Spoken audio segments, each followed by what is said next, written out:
Are you secretly damaging your health without even knowing it? That might sound dramatic, but it's a question I believe every older adult needs to face. Because after more than a decade working with seniors, helping them restore mobility, prevent illness, and regain a sense of control, I've come to realize that the difference between someone who thrives in their 80s and someone who struggles through their 60s isn't just about luck or genetics. It's often hidden in the smallest daily habits, like how you clean your body. Most of us stick to the hygiene routine we learned decades ago: a quick shower, brushing our teeth, maybe applying some lotion. And we assume it's enough. But the truth is, it's not. Especially not after age 60. What shocked me, and what I now share with every older adult I meet, is that there are 5 body parts almost everyone neglects to clean properly. And that neglect can quietly sabotage your health from the inside out. I'm talking about things like low-grade inflammation, chronic infections, weakened immune defenses, and yes, even increased risk of heart disease, cognitive decline, and diabetic complications. These aren't guesses. This is backed by research and confirmed by my own professional experience.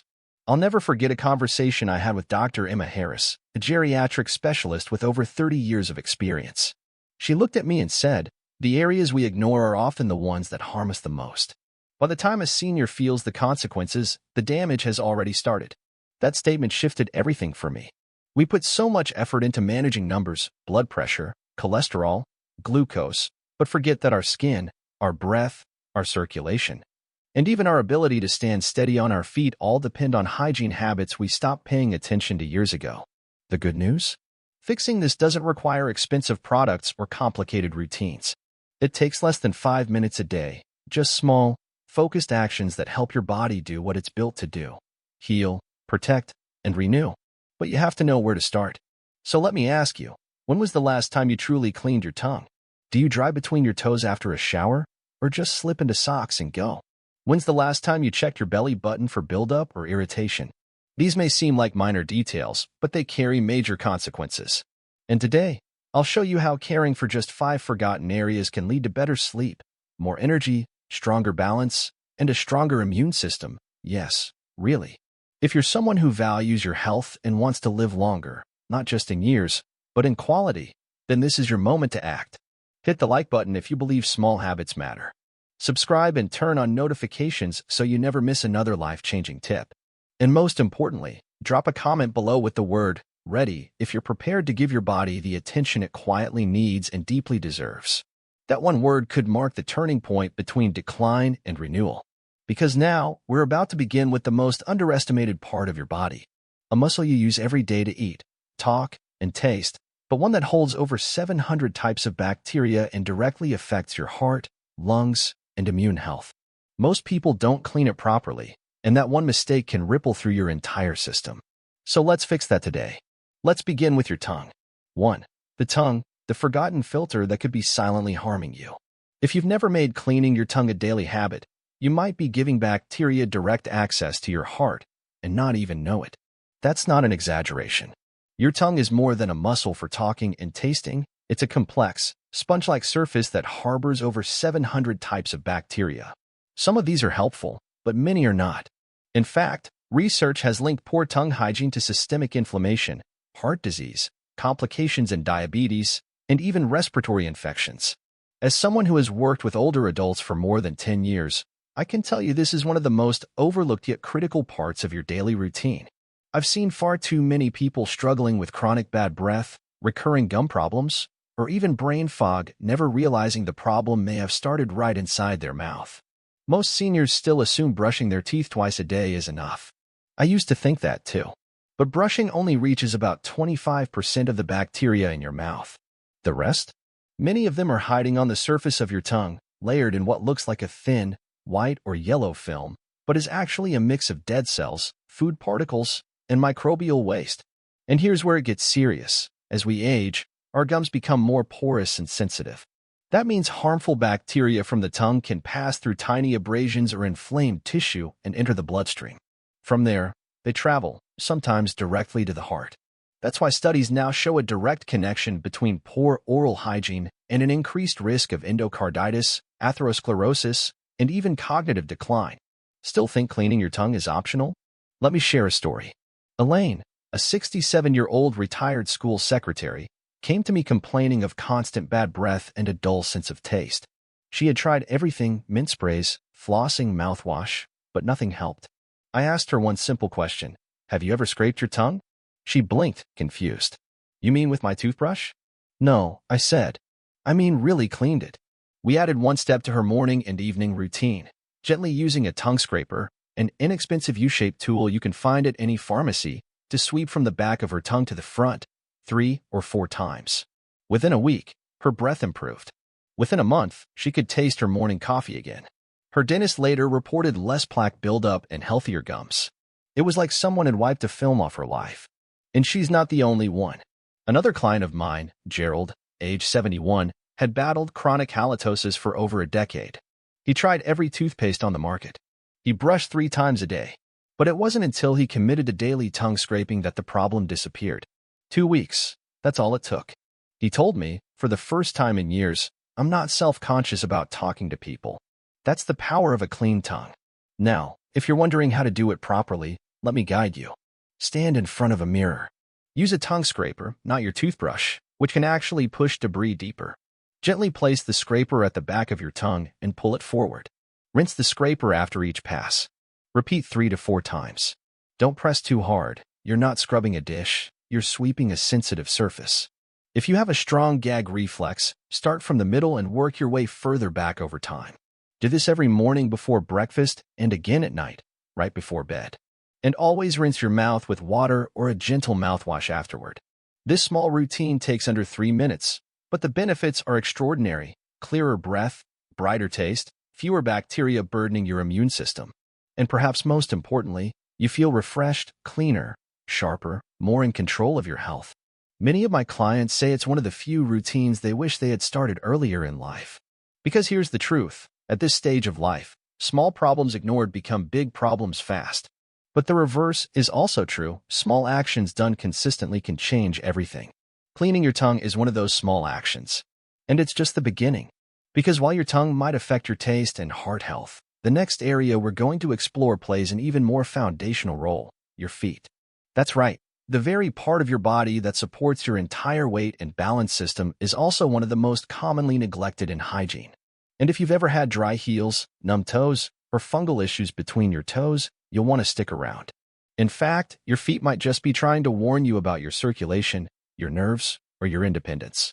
So stay with me, because what you learn next could literally keep you standing longer and walking stronger. Let's talk about your feet. 2. Feet, the foundation of strength and balance. We often forget how much we owe to our feet until they hurt, swell, or stop cooperating. But here's something I've learned working with seniors for over a decade. The problems don't just affect your comfort, they affect your independence. If your feet are weak, unbalanced, or chronically irritated, your entire body pays the price. You become less mobile. You move less. You isolate yourself. And slowly, life gets smaller. Your feet, in many ways, are the foundation of your freedom. But most people, especially those over 60, treat foot hygiene as an afterthought. A quick rinse in the shower, maybe a bit of lotion if the skin cracks. That's not care, that's damage control. Proper foot hygiene is more than just about keeping them clean. It's about protecting your circulation, your nervous system, and your mobility. As we age, blood flow to the extremities naturally slows down. That means your feet are often the first to show signs of trouble: cold toes, swelling, discoloration, or numbness. And in people with diabetes or vascular conditions, poor foot care isn't just risky, it's dangerous. I've worked with clients who ignored minor signs like flaking skin between the toes or persistent itching, only to later develop fungal infections that spread and caused painful cracking, bleeding, and even ulcers. One of my clients, Rita, age 74, told me she thought her feet just aged. She didn't think dry heels, burning sensations, or yellowing nails were a big deal until her balance started to go. I couldn't walk across my own living room without grabbing furniture, she said. That's when I knew something deeper was going on. The truth is, many of these symptoms stem from poor hygiene and lack of inspection. So let's talk about what proper daily foot care looks like and why it's a habit worth building. First, don't rely on just standing in the shower. That's passive contact. You need to actively wash your feet. Sit down if needed, on a shower bench, or even on the side of the tub. Use lukewarm water, a soft washcloth, and mild soap. Scrub gently across the tops, soles, and especially between the toes. That's where bacteria, fungus, and moisture love to hide. Think of it like cleaning between blinds. You miss one slat, and dust builds up fast. After washing, rinse thoroughly and take time to dry. And I mean really dry, not a quick swipe. Use a clean, soft towel. Pat between each toe. Lift each one slightly if needed. Never leave moisture behind. Dampness creates a breeding ground for athlete's foot, toenail fungus, and skin infections. One man I worked with, Harold, 76, used to think he was just unlucky, always getting fungal rashes no matter how clean he thought he was. But once we added just one step, thorough drying after showers, he never had a recurrence. His words, "It's amazing what happens when you actually finish what you start." Once your feet are dry, you can apply moisturizer, but only to the tops and bottoms, not between the toes. Those spaces need to stay dry. This helps prevent cracks, especially in the heels, which can be painful and lead to secondary infections. But here's the part most people miss entirely: inspection. Your feet are your daily health dashboard. Take 1 minute a day, every day, and look. Check for redness, dark spots, pale skin, open cuts, or areas that just feel off. Tingling, coldness, dry patches that don't heal? Don't dismiss them. These could be signs of circulatory problems, neuropathy, or early infection. Bring it up with your doctor. Don't wait until it's unbearable, because by then, you may already be in the danger zone. I've seen people avoid amputation simply because they caught a small wound early and treated it seriously. Your feet don't complain loudly, but they always tell the truth. Listen to them and protect them, not just with care, but with consistency. It's the difference between walking freely and fearing every step. It's the difference between depending on others and standing tall on your own. And now, as we move forward, I want to shift your attention to another misunderstood part of the body, your underarms. Most people think of this area as little more than a spot to apply deodorant. But as you'll soon see, it's actually one of the most critical zones for supporting your immune system. Neglecting it, that could quietly be sabotaging your body's natural detox pathways. So don't go anywhere. Up next, your armpits, what they reveal, how they protect you, and why most people clean them the wrong way. 3. Armpits, the forgotten lymphatic detox zone. You think your armpits are just about sweat and odor, right? But here's the truth that most people, especially those over 60, never hear. Your underarms are one of the most important detox zones in your entire body, and if you're not caring for them correctly, you may be blocking your immune system's ability to protect you. It's not just about smell. It's about what lies beneath. You see, your armpits are home to over 20 powerful lymph nodes, a crucial part of the lymphatic system, your body's natural drainage and filtration network. These nodes work quietly to remove toxins, fight infection, and maintain immune balance, but they're incredibly sensitive to what happens on the skin above them. When your underarms are clogged with dead skin, sweat residue, old deodorant, or bacteria, these lymph nodes can become inflamed, sluggish, or even infected. And that's especially concerning as you age, because your skin becomes thinner, your immune system less responsive, and your body more vulnerable to stress and inflammation. If you've ever noticed tender lumps, redness, or recurring rashes in your armpits and blamed it on your deodorant, you're not alone. That's exactly what happened to one of my clients, Grace, a 66-year-old retired schoolteacher. For years, she battled with underarm irritation. She tried every brand, aluminum-free, fragrance-free, even handmade natural ones from the farmer's market. But nothing worked. She told me, "I thought I was just allergic to everything." But when we examined her hygiene routine, the real issue became clear. She wasn't cleaning the area properly, wasn't rinsing well, and wasn't drying it completely. That combination, over time, creates a perfect storm for skin inflammation and lymphatic congestion. The truth is, most people get underarm hygiene wrong. They either scrub too hard, damaging the delicate skin, or they don't scrub at all. They rinse too quickly, leaving soap residue behind. Then, they slap on deodorant while the skin is still damp and vulnerable. That's a recipe for irritation. So let me walk you through how to do it right. Step into a warm shower and begin with a soft washcloth or sponge, nothing abrasive. Your underarm skin is more delicate than you think, especially in older adults. Use a mild, fragrance-free soap, and move in slow, gentle circular motions. Clean not just the center, but around the edges where skin folds. Then rinse thoroughly until no trace of soap remains. Take your time. Think of it like polishing delicate glass, not scrubbing a dirty pan. Once out of the shower, gently pat your underarms dry with a clean towel. Don't rub. Don't rush. Trapped moisture in the armpit is like tossing wet clothes into a closed hamper. It becomes a breeding ground for bacteria and fungus. And then here's a crucial step most people skip. Let your underarms air out for 60 to 90 seconds before applying any deodorant or antiperspirant. Why? Because it allows your skin to settle, lowers the chance of irritation, and improves product absorption. In fact, some people find they need less deodorant over time just by cleaning their underarms the right way. That's because bacteria, the real source of body odor, hasn't had the chance to build up.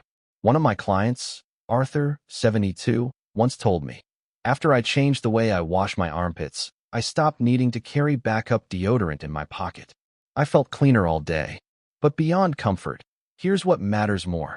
When you clean your underarms properly, you're supporting lymphatic flow. That means more efficient toxin removal, improved circulation in your upper body, and better immune resilience overall. And in older adults, especially those dealing with fatigue, low-grade inflammation, or recurring illness, that support can make a world of difference. So next time you shower, I want you to pause and really think about this area, not just as a sweaty inconvenience, but as a gateway to your body's internal cleansing system. It's not complicated. It's not expensive. It just takes consistency and intention. And it's one more way to stay in control of your health, starting from the inside out. Now, as we shift focus, let's talk about another area you use 20,000 times a day, but probably never think to clean. You breathe through it, sleep with it, and rely on it for energy, clarity, and even memory. Yet most people never clean their nose beyond a quick tissue blow. In the next part, I'll show you how poor nasal hygiene may be affecting your sleep quality, oxygen flow, and even cognitive function, and how just 2 minutes a day can change the way you breathe and feel. So don't go anywhere. Let's take a deep breath and talk about your nose. 4. Nose, the air filter you didn't know you needed to clean. You take nearly 20,000 breaths a day, but how often do you think about the cleanliness of the organ doing all that work? Most people don't. The nose is often treated like a passive tunnel, something that just works on its own, until it doesn't. But as someone who's worked with older adults for over a decade, I've learned this simple truth. Your nose is not self-cleaning, and when you ignore it, everything downstream, your sleep, your energy, your immune function, pays the price. You see, your nose isn't just a passageway for air. It's a highly sophisticated natural filter, designed to warm, humidify, and purify every breath before it enters your lungs. It traps dust, pollen, pollutants, allergens, and even bacteria. Over time, those particles build up, especially if you're breathing in dry indoor air, live in a dusty environment, or suffer from allergies. And for older adults whose nasal linings become drier and more sensitive with age, the problem becomes even more urgent. What happens when you don't clean your nose properly? You may experience chronic congestion, headaches, disrupted sleep, reduced oxygen flow, or even brain fog. I once worked with Jim, a 69-year-old retired mechanic who had resigned himself to poor sleep. "It's just part of getting old," he told me. He would wake up multiple times a night, mouth breathing, gasping, and groggy in the morning. After reviewing his health history, we discovered his main problem wasn't his lungs or his brain. It was nasal inflammation and mucus buildup. Once we introduced a simple saline rinse into his morning and bedtime routine, within a week, his breathing improved. After 2 weeks, he reported sleeping through the night for the first time in years. "It felt like someone cleared out a fog machine in my head," he said. And he wasn't exaggerating. Because when your nose isn't working efficiently, your oxygen intake drops, and so does your mental clarity. So let's talk about how to clean this incredible built-in air filter. Start your morning by cupping warm water in your hands and gently splashing it around your nostrils. This helps clear out dust and debris that accumulate overnight. For deeper cleansing, use a saline nasal spray, available at any pharmacy. It's like giving your sinuses a gentle shower. If you suffer from chronic congestion, seasonal allergies, or dry air symptoms, you might benefit from a neti pot, which allows you to gently flush saline solution through your nasal passages. Think of it as an air purifier reset button. But be mindful. Always use sterile or boiled and cooled water. Never tap. And make sure your neti pot is properly cleaned between uses. Another effective method is steam inhalation. Simply take a warm shower and breathe deeply through your nose, or lean over a bowl of steaming water with a towel over your head. You can even add a few drops of eucalyptus or peppermint oil for a soothing, clearing effect. This loosens mucus, opens up airways, and soothes irritated linings. And here's something most people don't know: how you blow your nose matters. Blowing too hard with both nostrils pinched can force mucus deeper into your sinuses, worsening pressure and congestion. Instead, gently blow one nostril at a time using a soft tissue, then wash your hands thoroughly. After cleansing, if your nose feels dry or irritated, apply a small amount of natural oil, such as coconut oil or vitamin E oil, with a clean cotton swab to keep the nasal lining moist and comfortable. These tiny steps take less than 5 minutes a day, but the benefits are remarkable: clearer breathing, reduced congestion, fewer headaches, deeper sleep, and improved energy. One of my clients, Claire, 76, used to feel constantly tired despite doing everything right: healthy meals, morning walks, daily vitamins. But once she started regular nasal rinsing, her energy returned. I didn't realize how much air I was missing until I started breathing better, she told me. That's something I hear often. When you breathe better, you live better. Seniors are especially vulnerable to respiratory issues, sinus infections, and inflammation caused by poor air quality and dry nasal passages. Maintaining nasal hygiene is one of the easiest and most overlooked ways to safeguard your brain, your sleep, and your quality of life. So please, treat your nose with the same respect you give your heart or your joints. Because oxygen is life, and your nose is the gatekeeper. And now, as we reach the final stretch in our journey through forgotten hygiene habits, I want to take you somewhere most people haven't thought about since childhood: your belly button. That small, quiet dimple in the middle of your body holds more health implications than you might imagine. In the final section, we'll uncover how this overlooked spot can harbor bacteria, cause strange odors, and even lead to infections, and how a 1-minute daily habit can keep it clean, fresh, and safe. Let's talk about your navel. 5. Belly button, the hidden pocket of bacteria that no one talks about. There's a hidden pocket of bacteria sitting quietly at the center of your body, and most people don't even realize it's there. Yes, I'm talking about your belly button. That small indentation you haven't thought about since you were a child? It's more than just a mark left from your umbilical cord. It's one of the dirtiest, most neglected areas of the body. And especially in older adults, where skin turnover slows down, sweat glands change, and mobility may limit full body washing, your navel can quietly become a breeding ground for bacteria, yeast, and even infection. Think about it. The belly button is a dark, moist, enclosed space, exactly the kind of environment where microorganisms thrive. It doesn't get exposed to light. It doesn't get scrubbed the way arms or legs do. And unless you're specifically cleaning it, chances are you're not cleaning it at all. I always tell my clients, many of whom are in their 60s, 70s, and beyond, that hygiene isn't just about what you see in the mirror. It's about the areas you don't see. One of them, Mr. Vernon, 74, came to me complaining of a persistent odor he couldn't identify. He'd changed his diet, washed his clothes more often, even tried switching colognes. But the smell remained faint, musty, and strangely sour. After a quick conversation and exam, the culprit was found: a buildup of moisture, soap residue, and dead skin inside his belly button. I haven't touched that spot in years, he admitted, embarrassed. And I reassured him, he's not alone. A 2012 study found that the average belly button contains over 67 types of bacteria, many of them harmless, but others opportunistic, meaning they can become harmful in the right conditions. For people with diabetes, weakened immune systems, or limited mobility, an unclean navel can turn into a painful infection or even an abscess. The good news? It's easy to fix. But first, let's get clear on how this area becomes problematic. Over time, the belly button accumulates sweat, sebum, your skin's natural oils, fabric lint, shampoo residue, and skin flakes. That material sits undisturbed in a dark, moist place, perfect for bacteria and yeast to multiply. Sometimes it hardens into a waxy deposit. Other times, it leads to itching, redness, or a strange, sour smell. I've even seen cases where the navel develops a small open sore that oozes fluid, all from poor hygiene. So how do you clean it the right way, especially as you age? First, you don't need fancy products or harsh chemicals. During your regular shower, take a soft washcloth, warm water, and gentle, fragrance-free soap. If your belly button is shallow, that may be all you need. But for deeper navels, use a damp cotton swab to gently clean inside. Avoid poking or scraping, think gentle sweeping, like cleaning a teacup. After washing, rinse thoroughly and make sure the area is completely dry. That last step is crucial. Moisture left behind can lead to yeast infections, particularly in warm climates or after exercise. If the skin is dry or irritated, apply a small amount of aloe vera or vitamin E oil, but never apply heavy creams or ointments inside the navel, especially if you have a deep innie. And if you wear belts, high-waisted pants, or compression garments, these can trap heat and sweat in that area, making regular cleaning even more important. What if you have a belly button piercing? That's a whole other level of hygiene risk. Even if the piercing was done decades ago, it still leaves a tunnel of skin where bacteria can hide. Clean it gently with saline solution or warm soapy water, and dry it completely. One of my clients, Elaine, 70, had a piercing from her younger years and didn't realize the skin around it had started breaking down until it began to ache and swell.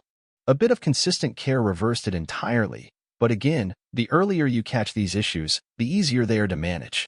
So why does this matter so much in the bigger picture? Because self-care in later life is about more than preventing disease. It's about maintaining comfort, dignity, and confidence. Small details like a clean navel might sound minor, but they affect how you feel in your own skin. When I asked a group of seniors which of the 5 hygiene habits surprised them the most, belly button care was number 1. It never occurred to me, they'd say. But now that I'm doing it, I feel just better. And that's the lesson here. When you respect every part of your body responds. You feel fresher, more in control, and more aware of your own well-being. These 5 forgotten zones, the tongue, the feet, the underarms, the nose, and the navel, each play a small role. But together, they shape how you age. Not just how long you live, but how well. So now I ask you, which of these habits will you start today? Drop a comment below with the one you'll try first. Like this video if even one part surprised you, and subscribe for more simple, powerful tips that help you stay independent and vibrant for years to come. Because your body has carried you through decades, and these are the small ways you say, thank you.